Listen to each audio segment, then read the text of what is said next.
Bueno, creo que están viendo su módulo de trasplantes, ¿verdad? En la residencia y pues el doctor Luna me pidió por la doctora Regina de que íbamos a tener clase de las infecciones en el trasplante de células de progenitores hematopoyéticos y bueno, la parte de nosotros como infecto sería las complicaciones y manejo de estas infecciones. Y bueno, nada más para recordar que existen factores de riesgo que se asocian a infecciones en el paciente post-transplantados, que bueno, ustedes lo saben mejor que yo, pero bueno, la patología de base del paciente también le va a conferir cierto riesgo para tener más infecciones y también infecciones más graves. También el hecho de que durante su tratamiento de cáncer o la inducción o la inmunosupresión para el trasplante haya tenido alguna infección, también es un factor de riesgo para desarrollar infecciones. El régimen del acondicionamiento, que si bien hemos visto en los últimos años que ha avanzado mucho también la medicina en el campo de la hematología y que el trasplante pues se ha convertido en una herramienta, pero también en una oportunidad de muchos pacientes de continuar con su tratamiento y bueno, a veces pues no logramos que haya una curación con el tratamiento de quimioterapia y entonces el trasplante se convierte como en esa opción de dar un poquito de esperanza para que puedan remitir la enfermedad y pues tener una mejor calidad de vida. También la compatibilidad entre el receptor y el injerto, que no siempre se logra que sea pues la más adecuada.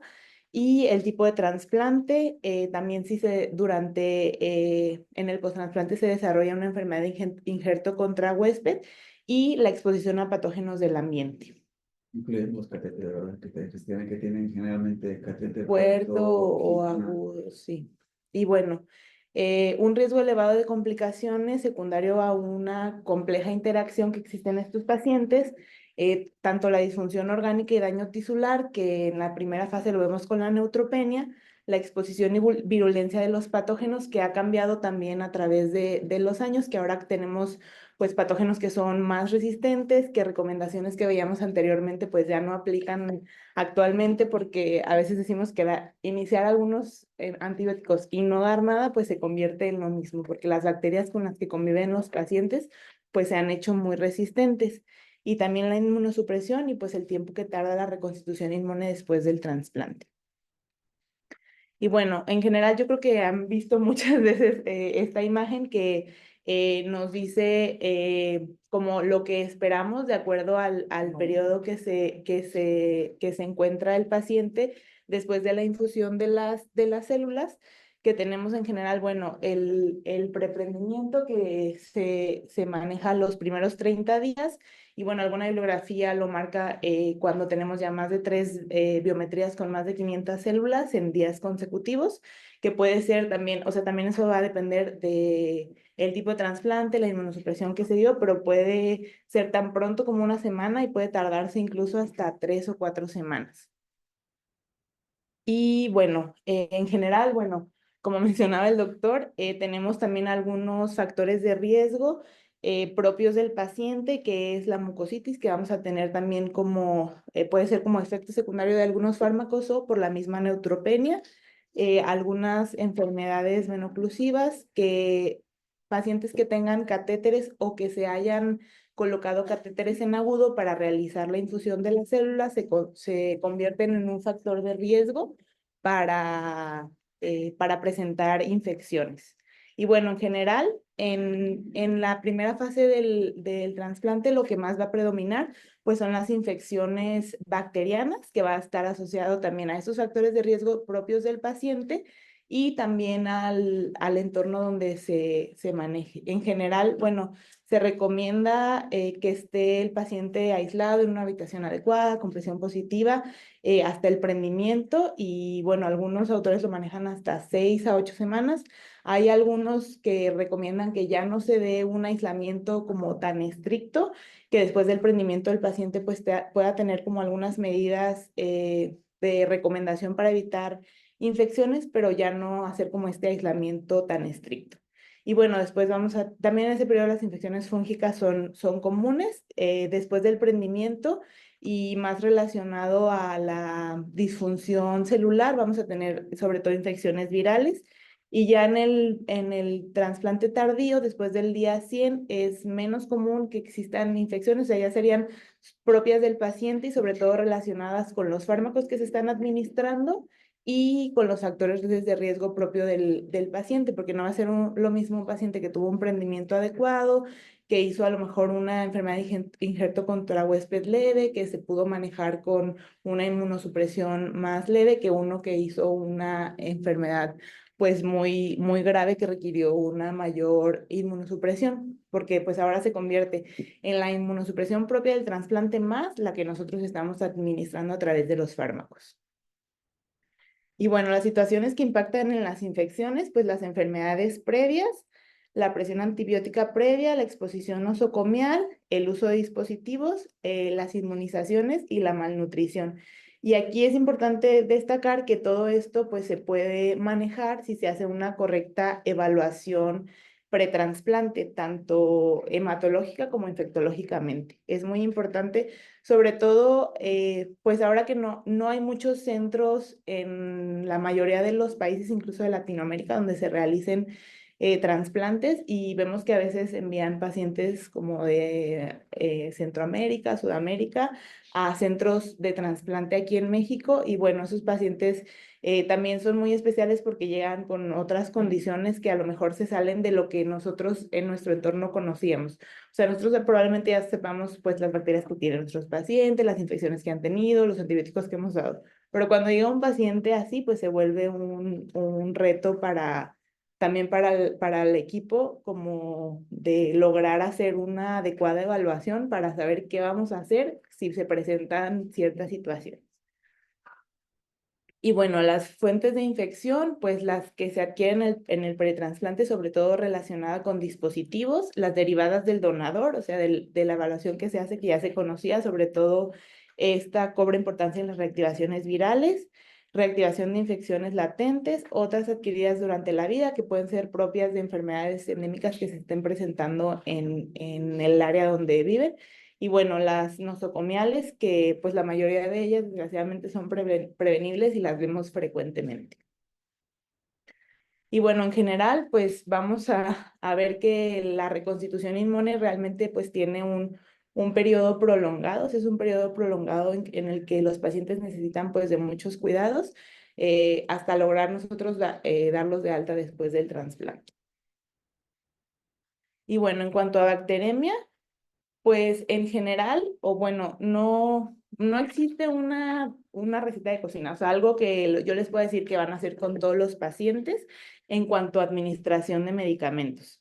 Lo que sí está ya bien descrito es que no se recomienda ni la toma de hemocultivos ni el inicio de antibióticos si el paciente no tiene fiebre o algún signo o síntoma de infección, que realmente en estos pacientes pues no todos hacen fiebre pues, pero si nosotros como clínicos que conocemos la evolución de los pacientes, hay algún síntoma que nos llame la atención, eso sería indicación de iniciar un abordaje para buscar una infección. Pero hubo un tiempo que se recomendaba realizar hemocultivos seriados para tratar de detectar alguna bacteremia, pero se vio que eso no impacta ni en el tratamiento, ni en la mortalidad, ni en el seguimiento de los pacientes. También evaluar el estado del paciente, sobre todo en factores de riesgo e invasiones. Y bueno, siempre la evaluación clínica y en la mayoría de los artículos que hablan sobre todo de infecciones en el paciente pediátrico post-trasplantado, dice que ningún estudio suple la exploración física del paciente. O sea, con estos pacientes la exploración física siempre es muy importante para encontrar alguna lesión, no sé, probablemente el catéter está ya, tiene datos de eritema o las mucosas, algún cambio, y eso es lo que nos va a dar la pauta para poder iniciar. Y pues los agentes etiológicos principalmente, o bueno, por lo menos en nuestro medio, la verdad es que los gram negativos son más prevalentes y esto en relación sobre todo con los catéteres y bueno, también en países de primer mundo los gram positivos son de lo que principalmente se colonizan estos pacientes y después presentan infecciones. Y bueno, la profilaxis, en general tampoco se recomienda la profilaxis con antibióticos en la fase de preprendimiento. En algún tiempo también se recomendó el uso sobre todo de quinolonas, de ciprofloxacino y levofloxacino, pero no existe una evidencia contundente que especifique que todos los pacientes después de la infusión y hasta el prendimiento requieran tener estos antibióticos.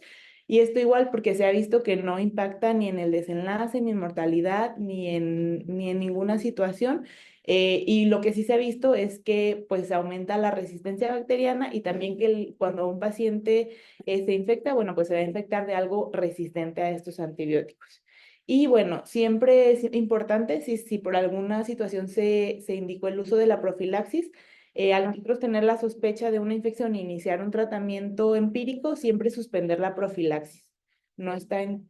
Aunque está súper controvertido, ¿verdad? Hay Sí. unidades que, por ejemplo, yo no estoy utilizando, la verdad. Ajá. Entonces, Sí, no o sea, existe sí, una pero sí, contundente. si uno se va a metaanálisis y demás, realmente no existe ninguna, es súper discrecional, ¿no? Ujú. Nosotros lo hemos utilizado, quizás, no sé, Juan Carlos, ¿qué opina? Pero nosotros sí, yo utilizo Ujú. ciprofloxacino siempre, durante... Sí, sí, o sea, sí hay recomendaciones, sí, lo que tienen más riesgo también de infección, sí, o sea, Y también como, a lo mejor es una experiencia anecdótica o a lo mejor, pues muy de un ojo nuestro, pero nosotros nos ha ido bien con el uso de la profilaxis antimicrobiana. hasta el prendimiento. Mm.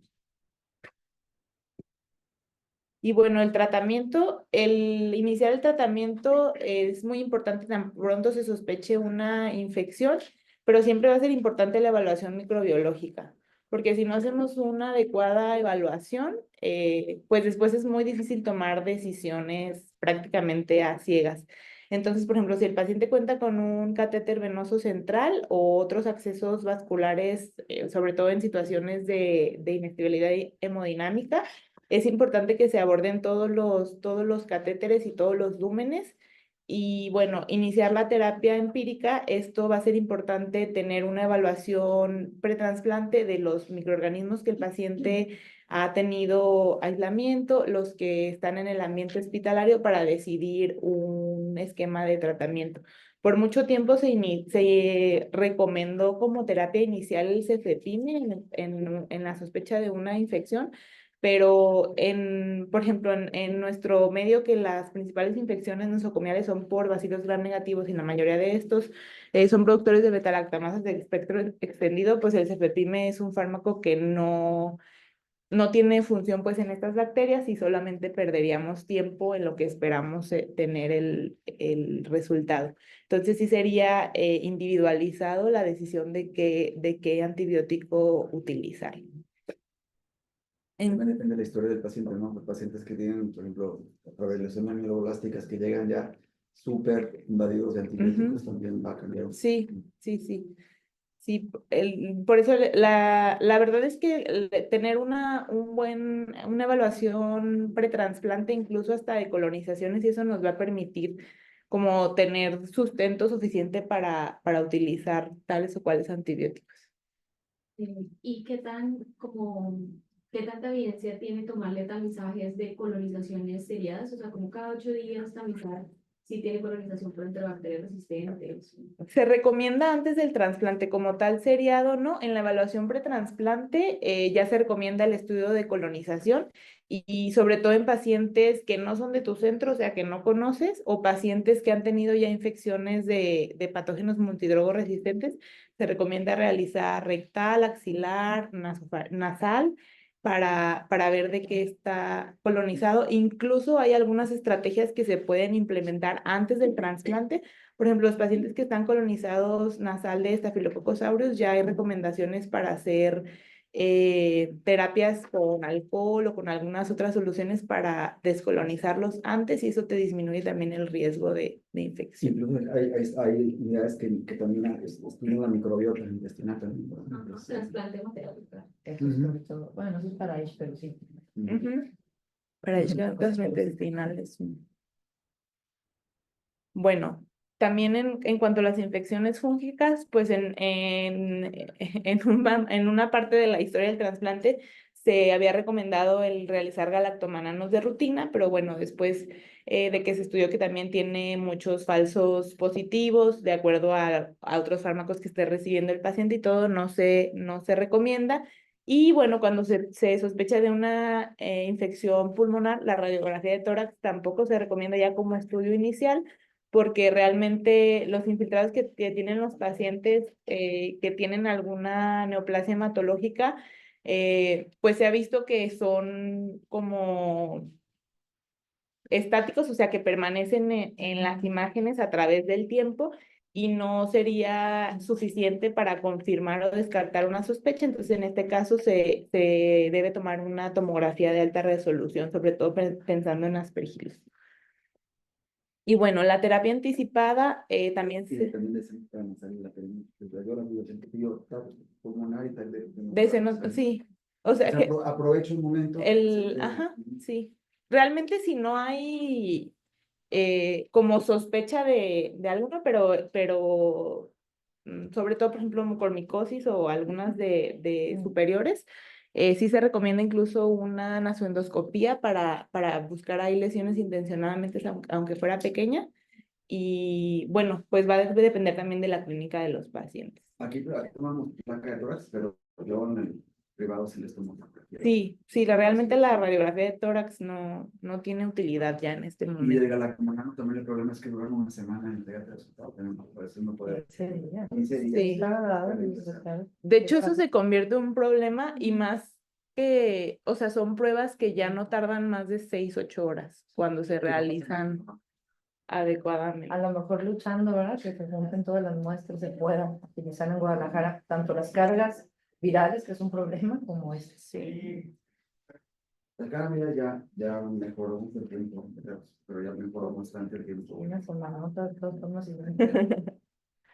Bueno, en cuanto a la terapia anticipada, cuando tenemos un paciente que clínicamente inició con datos de una infección y que tenemos fiebre persistente, que ya hicimos abordaje, que iniciamos tratamiento antibiótico y no vemos respuesta, después de las 96 horas, cuando no se tiene una etiología clara, se recomienda, sobre todo en pacientes que han tenido neutropenia severa y prolongada en esta fase, iniciar la terapia anticipada, pero siempre con una búsqueda activa del agente etiológico. ¿Esto por qué? Porque pues va a influir mucho en las decisiones que vamos a tomar y más tomando en cuenta que existen muchos fármacos, sobre todo antifúngicos, que tienen interacciones con los medicamentos inmunosupresores que se utilizan. En general. Entonces, bueno, el toma de hemocultivos, una tomografía de alta resolución, la nasoendoscopia cuando pensamos en alguna lesión superior, que los síntomas pueden ser tan bajos como dolor ocular. A veces el paciente refiere que le tiene mucho dolor en el ojo y realmente está cursando con un proceso nasal ahí, o lavado bronquialveolar siempre que sea posible, también se recomienda para tratar de tener el aislamiento microbiológico. Y bueno, los principales agentes van a ser las especies de Cándida y de Aspergillus. Y bueno, la profilaxis en hongos sí está recomendada, sobre todo en el primer mes del trasplante. Y bueno, se va a adecuar de acuerdo a las condiciones del paciente. Y pues siempre hay que considerar, como les decía, las interacciones y factores de riesgo del paciente, porque también va a determinar, no es lo mismo un paciente que entra a trasplante y que tuvo una infección por aspergillus y que se puede reactivar, que un paciente que no había tenido ninguna infección fúngica en su historia de tratamiento. Y bueno, para neumocistis girovici siempre se debe iniciar profilaxis. Esa sí está indicada a partir del prendimiento y hasta 6 a 12 meses después del trasplante. Y esto va a tener, o bueno, se va a tomar la decisión de acuerdo a la historia del paciente, si tuvo enfermedad de injerto contra huésped, qué medicamentos se están utilizando y cuál es su etapa de reconstitución inmune para poder decidir descontinuar este medicamento. Y trimethoprim sulfamethoxazol sigue siendo el tratamiento de elección. En cuanto a las infecciones virales, aquí sí se recomienda el tamizaje y este va a ser muy importante, sobre todo para la infección por citomegalovirus, que de las infecciones más graves que presentan los pacientes sería citomegalovirus, Epstein-Barr y adenovirus. Y es difícil encontrar o hacer cargas virales para todos los pacientes, pero sobre todo con citomegalovirus sí sería importante. Muchos, bueno, se recomienda después del prendimiento y, por ejemplo, hasta 180 días después del trasplante, hasta 60 días después del trasplante y en pacientes que desarrollaron H hasta 180 días. Realmente esto es muy costoso, o sea, no es algo que en países como el de nosotros, pues muchas veces no es viable. Y bueno, tomando en cuenta que se recomienda a veces hasta semanal y si tardan hasta una semana o semana y media en entregar las cargas, pues se convierte también en un problema para tomar decisiones en retrospectiva. El aciclovir también está indicado como profilaxis desde el prendimiento hasta los 6 meses. Y bueno, también existen otros virus que son menos comunes, pero que también causan infecciones graves, sobre todo en esta etapa de déficit inmunológico, como el JC y el BK, que tienen pues manifestaciones clínicas precisas y que sería indicación de buscarlas cuando estamos sospechando. Y también depende mucho del estado CMV de donador Y receptor. En algunos países los CMV negativos, que aquí en México son menos del 20%, se deben utilizar productos CMV negativos. Obviamente en nuestro entorno es Sí, no, la posible, prevalencia en México es muy alta. vamos a la dosis máxima de ciclo. Y bueno, hasta el 80% de los pacientes van a presentar una reactivación y estos hasta el 20 al 35% pueden tener una infección activa y de estos tiene una mortalidad muy elevada. En general, en citomegalovirus no se recomienda la profilaxis, pero sí la terapia anticipada. Cuando tenemos sospecha de una reactivación o de una infección activa, se debe tomar la carga viral e iniciar el tratamiento, ya sea con ganciclovir o valganciclovir, que es lo que hay disponible en México, y también de acuerdo a la condición clínica del paciente, porque por ejemplo, pacientes que estamos pensando en un H gastrointestinal o en una infección por CMV gastrointestinal, no está recomendado el valganciclovir porque farmacológicamente no se absorbe adecuadamente para poder hacer frente a la infección y ahí pues sería indicación de hospitalizar o de mantener al paciente hospitalizado para recibir ganciclovir hasta determinar si es o no una infección activa, si requiere el tratamiento o si mejora con el tratamiento intravenoso para hacer el cambio a tratamiento vía oral. El riesgo de reactivación va a depender mucho también del estado serológico y se ha visto que es más alto cuando el receptor tiene serologías positivas y el donador no. Y bueno, en general, este es un esquema de evaluación y tratamiento y en resumen, bueno, se recomienda hacer las cargas virales de manera semanal, una vez determinada la infección e iniciado el tratamiento. Después de que vemos una disminución, una negativización de la carga viral, hay que continuar el tratamiento por una semana más y aún así se recomienda seguir el tamizaje de los pacientes que ya presentaron una reactivación porque pueden volver a reactivarse. Y bueno, el último que tenemos acá es lo que pasa con los pacientes que no disminuyen la carga viral o no mejoran sintomáticamente una vez iniciado el tratamiento. Bueno, ahí sería indicado buscar resistencias del fármaco o pues buscar otras estrategias de tratamiento, que la primera estrategia que se puede utilizar es un incremento de la dosis de valganciclovir o de ganciclovir. Sin embargo, pues estos fármacos son mielotóxicos y luego por ahí no nos ayudan mucho con el trasplante. Una Pero bueno. pregunta, Mariana. Hasta donde yo sé, no se consigue aquí en México dos de las cosas que usan mucho en el extranjero, que una es eso, hacer el genotipo del CMV, por lo cual casi no nos damos cuenta realmente si hay o no la resistencia intrínseca del bichito. Y la segunda, que tampoco contamos con inmunoglobulinas dirigidas, que sí se cuentan en el extranjero, o células programadas para el virus. ¿Hemos avanzado en algo de eso? El genotipo en el siglo XXI sí lo hacen, doctora. Ellos tienen un laboratorio de investigación en biología molecular y ellos sí lo realizan. De hecho, o sea, tienen publicaciones y todo, o sea, lo han estudiado y igual no es muy alta la prevalencia en México, pero sí existe.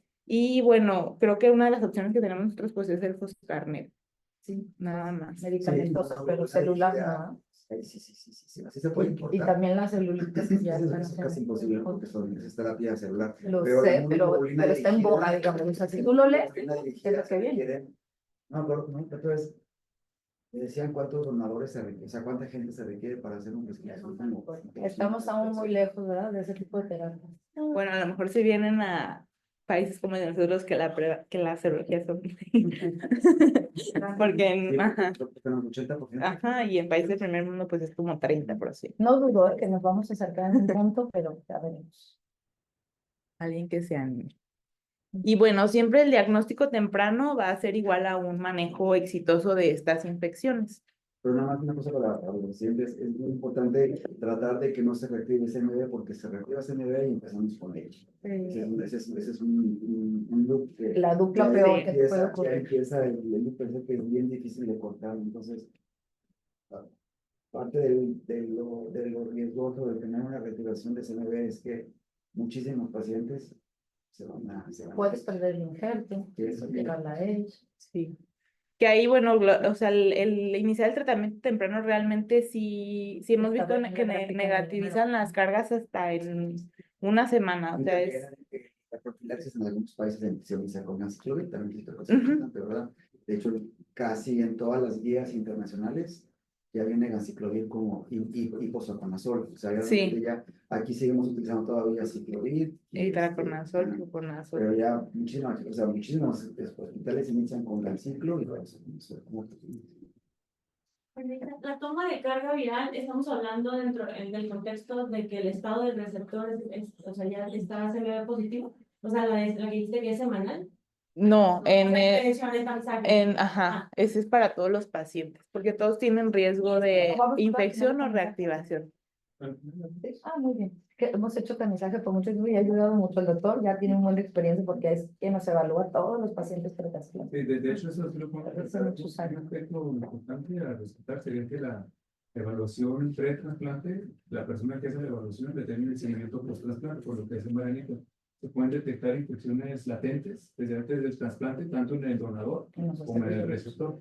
Entonces, esa evaluación te da mucha pauta. Por ejemplo, un paciente que tiene datos de sepsis y que tiene cultivos negativos, que empieza a hipotetizar todas las posibilidades, incluso a veces tenemos que iniciar tratamientos sin resultados.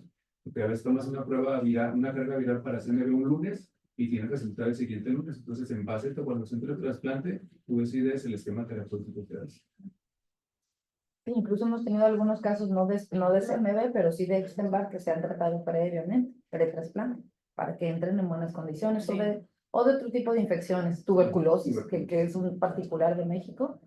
Hemos tenido, ¿verdad? Y niños con la Chagas, ¿no? O sea, aquí hay un chance. Hemos tenido todo eso en el escenario pre-trasplante y ha sido muy... Y aquí hay mucho mucho apoyo. apoyo. Las guías, por ejemplo, internacionales no toman chagas, ¿no?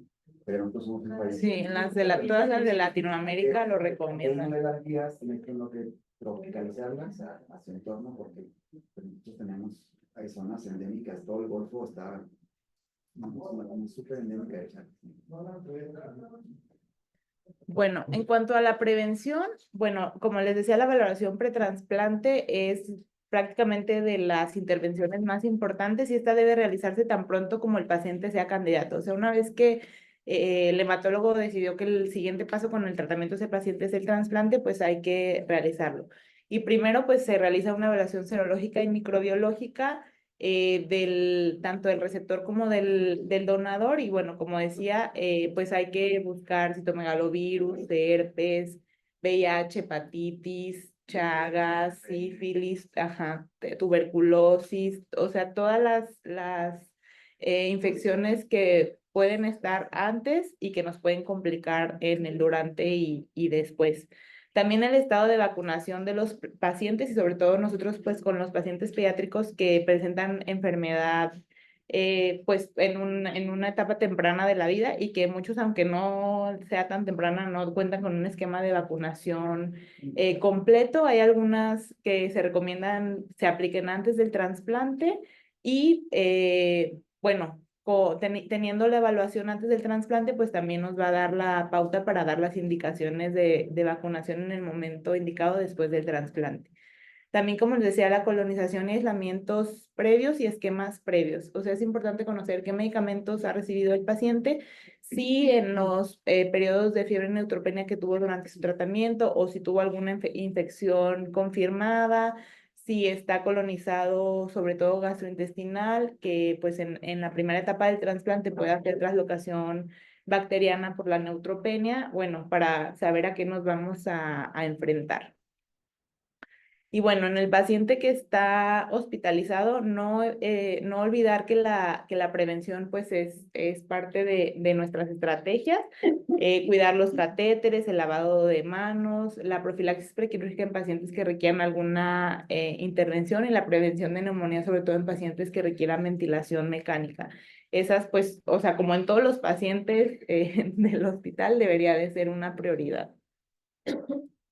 Y bueno, las vacunas y revacunar, bueno, se ha visto que en los pacientes descienden los anticuerpos de 1 a 4 años después del trasplante y esto requiere de que el paciente vuelva a tener un esquema que debe de ser personalizado porque es de acuerdo a la edad del paciente, a las vacunas que ya había tenido. Y bueno, la CDC incluso menciona que para ellos un paciente post-trasplantado es igual a un paciente no vacunado o que nunca ha sido vacunado y que es volver a indicar todas las vacunas, incluso algunas de las que no cuenta Secretaría de Salud, y que luego, bueno, no sé si ustedes manden vacunar a sus pacientes, pero luego es un problema, por ejemplo, en los centros de salud que no los quieren vacunar, Sí, porque ya estaban vacunados, ya tenían su cartilla completa, entonces ya no los quieren vacunar. Y a veces no entienden la importancia, pues, de lo que significa para estos Ese niños. escenario sí lo hemos vivido mucho. Lo que hacemos es les mandamos una especie de cartilla que tenemos nosotros, más una cartita donde De dice que- que se reseteó su sistema de defensas, así literal, Y y que que por vamos a favor. necesitar. Ya es con lo que hemos logrado que los vacunen en los centros de salud.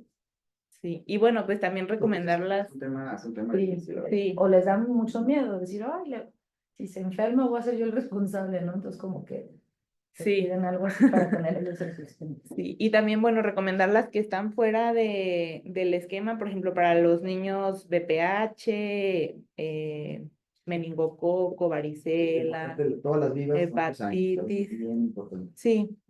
Y también sí, o sea, va a depender la indicación, por eso les decía que es personalizado si el paciente hizo o no hizo enfermedad en Sí, contra tenemos huésped. Y en general las vivas, pues a veces incluso en H no se recomiendan, no se deben de aplicar. Y bueno, les traje dos estudios de los más recientes que encontré. Este es uno que hicieron en La Raza, un estudio de 2010 a 2019, y ellos, bueno, en general, que no es muy diferente que a lo que se ha reportado en Latinoamérica, que, bueno, la primera infección que es más o menos en el día 11 es la media, que es por bacterias, son los bacilos gram negativos los que se presentan principalmente, y bueno, ellos con catéteres y tuvieron Staphylococcus epidermidis. Y bueno, la CMV sigue siendo igual también la principal en infecciones virales y las cándidas en cuanto a hongos. Y bueno, yo le pedí a uno de mis compañeros del hospital universitario, hicimos un estudio retrospectivo de los últimos 5 años de los trasplantes, que fue cuando inició el servicio de infectología, porque no había servicio de infectología ahí. Y bueno, se evaluaron 85 pacientes y de estos 54 tuvieron un proceso infeccioso. En total fueron 110 eventos infecciosos y bueno, hubo pacientes que tuvieron hasta 3 o 4 infecciones. Ajá, y en general, bueno, pues son pacientes pediátricos. La mayoría son de diagnósticos de hemato-oncológicos, pero también se trasplantan inmunodeficiencias e incluso hasta diabetes. Y bueno, también la distribución de las infecciones, la viral fue la más prevalente también, seguido de la bacteriana, que fueron los bacilos gram negativos los más prevalentes, y bueno, las infecciones fúngicas y con las particularidades que tiene el norte también, que hay coccidioidomicosis, mucormicosis. Y bueno, principalmente fue la bacteriemia el sitio donde primero se aislaron, y gastrointestinal principalmente, citomegalovirus con manifestaciones gastrointestinales. Y bueno, de los virus MB, pero por ahí empezó cuando hubo COVID, también fue morbilidad importante en estos pacientes. BK también, algunos pacientes tuvieron síntomas y bueno, se identificó, y también algunas infecciones gastrointestinales por virus como rotavirus y norovirus.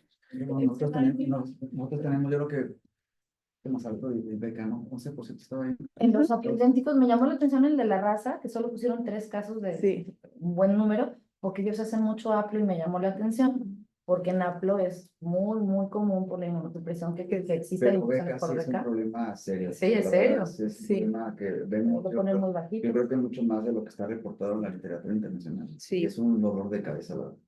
el control, Es- porque hay que bajar la inmunosupresión y luego... Es- Y en primer mundo se invierte esa relación en donde, pues, bueno, aquí los más prevalentes, por lo menos en la raza, sí son las bacterias que virus, y en tu hospital de Sí. Monterrey, virus. O sea, en general en Más. Latinoamérica, hay también un estudio de Colombia, o sea, en general pero eso en el preprendimiento. Y es la etapa, exacto. Ajá, Es muy importante la etapa donde ocurre la infección. sí, porque en el prendimiento temprano siguen siendo las infecciones virales encabezadas por citomegalovirus las que más se presentan. Y, No, y más previo a eso, un programa como dirigido a si nosotros seguimos siendo como pues, los portadores de las enfermedades, nosotros como personal de salud seguimos siendo como los los portadores de enfermedades. nosocomiales, dices tú. Exacto, ajá. Y que si Sí. ya eso ya cambió, pues. Y eso debe depender también del tiempo que el paciente se quede en el hospital. O sea, a veces hay pacientes que se empiezan a complicar y ya no salen en un buen tiempo. Sí. Entonces, como yo, por personal, yo, el paciente a partir del acondicionamiento, no se toca sin guantes. O sea, aquí no lo hemos hecho, ¿no? Pero yo en el hospital, en Puerta de Hierro, el paciente no se toca sin Sí. guantes. Y aseo de manos antes de la colocación de guantes. Y Porque aseo, luego hay ah, mucha gente que cree que porque usa guantes no se tienen que lavar las sí, de verdad. Tampoco es que sea tampoco es que esté allá un problema, pero a nosotros nos hace Sí. mucho trabajo. Aquí tardamos, digo, nosotros, O sea, la verdad que nuestro, va a depender mucho sobre todo de enfermería. Nosotros en la unidad, la verdad es que tenemos bastante controlado eso, y si hay un muy buen manejo de lavado de manos, pero sí el problema es cuando llega la enfermera que no ha estado, la que realmente no vislumbra lo importante que es, ¿no? Y con una vez que no se las laven, con esa vez tenemos sí, sobre todo los catéteres son un problema. Y la verdad es que sí se recomienda, incluso por norma oficial mexicana, que los catéteres se manejen No, los catéteres siempre. con Yo digo guantes. cada paciente, yo digo revisar. Ah. Sí, sí, yo digo los catéteres sí. Sí, porque... Y cerrados, satélite cerrado. Sí. Bueno, y los que siguen siendo desafíos en nuestro medio, pues es el tiempo y los recursos limitados para hacer las valoraciones pretransplante. Las herramientas, como les mencionaba, o sea, lo importante que es tener un laboratorio resolutivo para poder tomar decisiones y hacer los ajustes necesarios de acuerdo a la terapia. Y bueno, la variabilidad de los antecedentes, como les decía, de los pacientes, sobre todo en centros que reciben pacientes referidos de otros lugares que no conocieron como su historia de diagnóstico y tratamiento, que luego también pues por ahí llegan cepas resistentes a los hospitales portadoras de esos pacientes. Y bueno, un poco de lo que se hizo allá fue la valoración pretransplante, que se realizó un formato para que lo tuviera cada paciente y estuviera en su expediente para que estuviera al alcance de todo. La puesta al día de vacunación, también de acuerdo, tanto para los pacientes transplantados como para los pacientes de reumatología y los pacientes que recibieron quimioterapia. Y bueno, estandarizar la profilaxis de acuerdo al conocimiento que ya se tiene, que es algo que también podemos hacer aquí, y el estudio de colonización para saber lo que tienen los pacientes. Y bueno, para recordar, la evaluación del tratamiento debe ser individualizada, o sea, no podemos tratar todos los pacientes igual, y es importante tener un buen laboratorio para optimizar los tiempos tanto de toma de muestras como de procesamiento y entrega de resultados. O sea, realmente con la tecnología que existe ahorita, una carga viral de este MB no debería tardar más de 72 horas y un galactomanano se puede entregar el mismo día. Y bueno, la evaluación constante para el ajuste de la terapia con lo que vayamos encontrando y con lo que vaya evolucionando el paciente. Tengo una duda. Si uno lee las guías actuales, muchas veces ya no recomiendan iniciar, pues en países del primer mundo, antibióticos con el pico febril que hacen durante la infusión. ¿Ustedes qué hacen? Sí, normalmente en las primeras 72 horas puede ser la fiebre relacionada con el trasplante, pero si tenemos un paciente que ya tenía un catéter o que se colocó un catéter una semana antes, o sea que es un catéter agudo o algo, o que tiene factores de riesgo para tener una infección, aunque esté en la etapa tan temprana, sí se recomienda la evaluación. Y si haces la evaluación, inicias el tratamiento, no tuviste nada, descontinuar y vigilar. Y en estos pacientes, por ejemplo, nosotros en el universitario no utilizábamos en todos los pacientes las quinolonas, pero en pacientes que teníamos, así que bueno, en un periodo muy temprano de trasplante habíamos evaluado al paciente por fiebre. Si no encontrábamos ningún microorganismo que fuera a causar y el paciente había mejorado y todo, a las 72 horas que descontinuamos el tratamiento, sí iniciábamos la profilaxis con quinolona y la seguíamos hasta el prendimiento.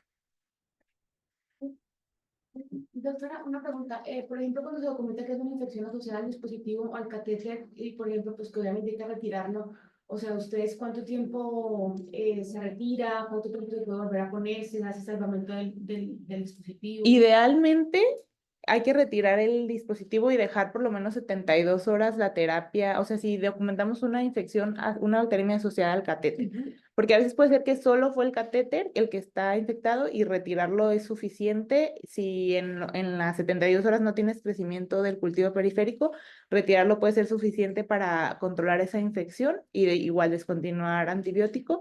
Y una vez que se retira, 72 horas idealmente que se quede el paciente sin dispositivo para volver a colocar otro. De hecho, hay técnicas para tratar de inferir si una bacteria es asociada o no sea catéter. Si tienes un paciente con catéter central y tiene fiebre, por ejemplo, aquí lo que podemos hacer es hacer diagnóstico con técnica en tiempos diferenciales. Tema cultivo central, cultivo periférico. Si los dos crecen, pues hay que bajar a ver cuál crece primero. En la curva de la máquina que detecta el crecimiento te dice cuál crece primero, a qué hora, y en base a esa relación, pues si la bacteria se da catéter o la bacteria se da catéter, pero lo que normalmente. Si puede tener cultivo de catéter central positivo y periférico negativo, es donde debe tener que es un catéter colonizado. En ocasiones, en estos pacientes, el simple hecho de retirar el catéter puede ser difícil. Gracias. Y la otra pregunta, ¿y qué experiencia tienen con adenovirus? Se mueren los pacientes. Que digo que nosotros hicimos 4 niños, 4 se murieron. Sí, yo también todos los que he visto con adeno, todos se murieron. Y rápido, muy rápido. Sí, la verdad es que o sea, o sea, es muy temprano, pero es muy agresiva. Es una infección muy agresiva. Y la verdad es que es tan fácil contagiarlo como que alguien llegue y tosa. O sea, sí, esas son más de transmisión que de reactivación. Sí. Y pues no hay en México médica, o sea, terapia para ofrecer.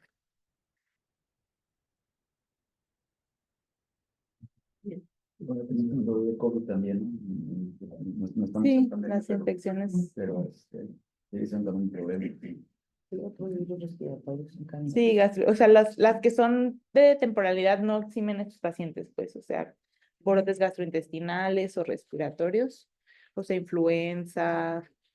Ahí es importante pues, concientizar al personal de salud y a los cuidadores para que cualquier síntoma infeccioso no entre a la unidad de sesión de departamento y vayan con un médico. Entonces ahí sí es bien, es complejo porque pues todo el mundo nos infectamos y también a veces hay problemas que no sabemos que estamos infectados y pasamos, ¿no? Entonces las medidas de aislamiento son bien importantes, sobre todo las primeras partes del trasplante.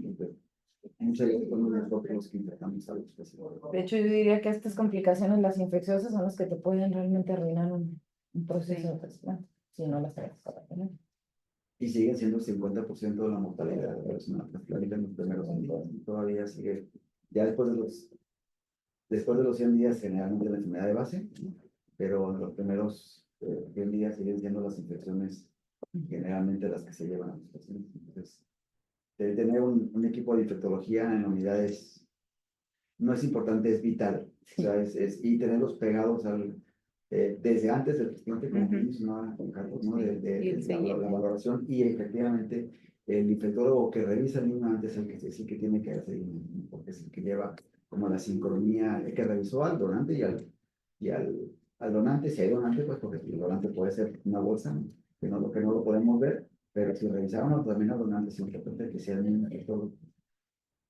En la unidad de trasplante tenemos al doctor Juan Carlos de Severo Mañana. Él nos ve a todos los niños y está en comunicación todo el día. Es un médico que nos recibe las llamadas a cualquier hora, entonces para que lo tengan presente. Los niños de la unidad son tratados infectológicamente por el equipo de ellos. Lo logramos. Y ya se va a llegar.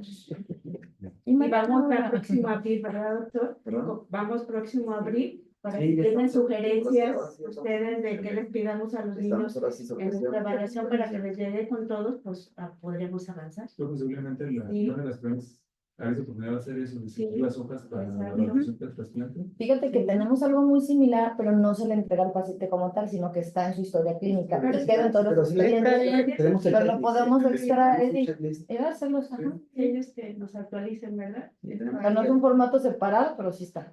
Sí, de hecho yo ya le agregué en la nueva versión y le agregué también ya Sí. dos, o sea, ya le agregué algunas que no teníamos, Chagas no la teníamos, entonces ya agregué yo algunas cositas como, porque hicimos una nueva versión, ahora para abrir la unidad, hicimos una nueva versión de nuestro manual, pero será bueno que y también creo que es una cosa que tenemos que revisar, porque también es de la terapia de primera línea, porque también otra cosa es que yo le escribo, yo le pregunto a mi infectólogo, ¿qué le dejarías si hoy tuviera fiebre, ¿no? Para que realmente cuando el paciente tenga fiebre, esté la indicación ya, porque a veces son las 3 de la mañana y suele ser difícil encontrar a los médicos. Entonces yo siempre pongo la indicación a primer esquema de antibióticos en las indicaciones, ¿no? Para decirle, mira, si la fiebre persistente por el 8.5, bla, bla, bla, ponga eso. Normalmente eso lo dejamos en la evaluación pretransplante, ajá, y junto con las profilaxis de cuándo iniciar y cuánto. Sí, sobre todo porque a veces lo que pasa es que uno se va al manual y a veces el manual no corresponde al caso. Ajá. ¿Verdad? Eso es lo que voy, ¿no? Hay casos especiales que ya hablo, por ejemplo, de los niños con LMA que llegaron ya con 8,000 antibióticos, ¿no? Entonces, realmente uno puede empezar a lo mejor con el primer esquema que uno empieza en una recaída de leucemia, por ejemplo, ¿no? Bueno, pacientes más sencillos, ¿no? O los pacientes con anemia plástica que vienen ya también súper tratados con 8,000 cosas, a lo mejor el primer esquema se platica con infecto, no va a ser el que tengamos en el manual. Es nada más. Yo creo que eso es importante ponerlo en las indicaciones. Si presenta fiebre, bla, bla, bla, póngale esto, para que sea Sí. en ese momento. Sí, algo creativo, por ejemplo, obviamente, cuando se recuerda que tiene la unidad, debe haber como disponible de todo, antibióticos full, y pues si no se tienen, por ejemplo, como pasa a veces con los niños de piso, ¿ustedes qué hacen? Normalmente, o sea, si tienes una, Sí, pero generalmente se consigue. si tienes Porque una tenemos unidad, nosotros. ajá, y tú ya tienes tu evaluación y ya decidiste que ese tiene que estar disponible para ese Hacemos un listado paciente. que se va a requerir, de Sí. los posibles, se entrega a dirección, ellos autorizan, entonces generalmente está el stock. O sea, con Foscarnet, por ejemplo, ahí sí ya Bueno, eso sí ya sería más complicadito. de preocupación, ¿no? Pero generalmente tenemos la panacea como para tratar todas las complicaciones posibles. En algunos casos faltará el recurso, pero obviamente se manda una hojita de dirección y se dice, se va a requerir esto y esto y esto para control de hecho, para control de infecciones, bla, bla, bla, y una vez se tenga listo, pues ya se procede al trasplante. Porque meter al paciente a trasplantar sin tener el recurso económico para tratar todo lo que se viene encima es una ruleta rusa. Es un... Pero está bien. Entonces, con un paquetito Ya. de todos Sí. con su kit. Ya extras, pues como dices, se trata de conseguir Sí, ya por computación. ejemplo, cuando ya se requiere Foscarnet, por ejemplo, ¿qué otra cosa tenemos a veces? Eso sería lo más difícil. Sí, porque Oscar. cascos sí tenemos, o sea, realmente. Si no, no hay una limitación tan grande. Para hongos creo que estamos bastante bien, ¿no? Digo, ¿no? Sí. El problema de son los virales, el problema sobre todo algunos. Los diagnósticos, para mí pruebas diagnósticas es donde tenemos la mayor debilidad aquí institucionalmente. Porque tarda mucho tiempo en llegar y porque no tenemos sí, por ejemplo, adenovirus cuesta más trabajo, mucho más trabajo. Sí. Sí, es algo que se debería de tener. Muchas gracias. Gracias. Muchas gracias.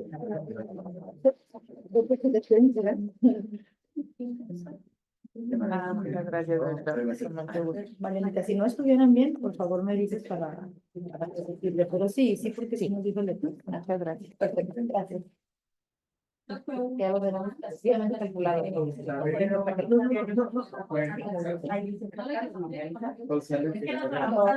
¿Dónde? Aquí.